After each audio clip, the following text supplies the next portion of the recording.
नमस्कार, मी पंजाब टेक. आज आहे 27 मे 2025. मी जात आहे मुंबई दादरला जात आहे आणि या ठिकाणून आपल्या महाराष्ट्रातल्या शेतकऱ्याला अंदाज देणार आहे.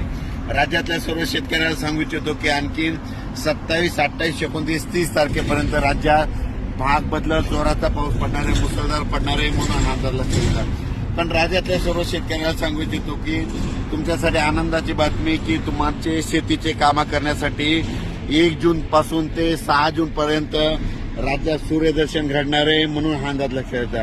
राज्यातल्या सर्व शेतकऱ्याला सांगू इच्छितो की तुम्ही काय करा, 6 तारखेपर्यंत 6 जून पर्यंत शेतीचे कामं आटपून घ्या. कारण की राज्यामध्ये 1 जून पासून तर 6 जून पर्यंत हवामान कोरडा राहणार आहे आणि त्यामध्ये सूर्यदर्शन घडणार आहे. तुम्ही शेतीची कामे करा, कारण की राज्यामध्ये 7 जून नंतर परत थोडा पाऊस वाढण्यास सुरुवात होणार आहे म्हणून हा अंदाज लक्षात येतो. राज्यातल्या सर्व शेतकऱ्याला सांगू इच्छितो की 30 मे पर्यंत राज्यात दररोज भाग बदलत मुसळधार, कुठं अतिमुसळधार, कुठं रिमझिम पाऊस पडणार आहे म्हणून हा अंदाज लक्षात येतो.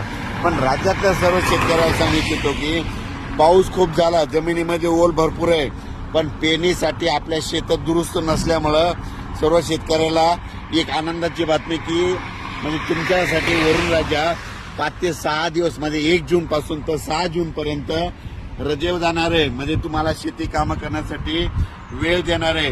तुम्ही त्या 6 जून पर्यंत शेतीचे कामे करून घ्या, कारण की राज्यात 7 जून नंतर दररोज पाऊस वाढण्यास सुरुवात होणार आहे.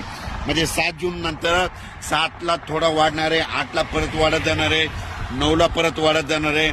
म्हणजे असा पाऊस वाढत जाणार आहे म्हणून हा अंदाज लक्षात येतात. राज्यातल्या सर्व शेतकऱ्यांना परत सांगतो की हा पाऊस 30 मे पर्यंत दररोज पूर्व विदर्भ, पश्चिम विदर्भ, दक्षिण महाराष्ट्र, उत्तर महाराष्ट्र, कोकण पट्टी, खानदेश, मराठवाडा या भागात पडणारच आहे.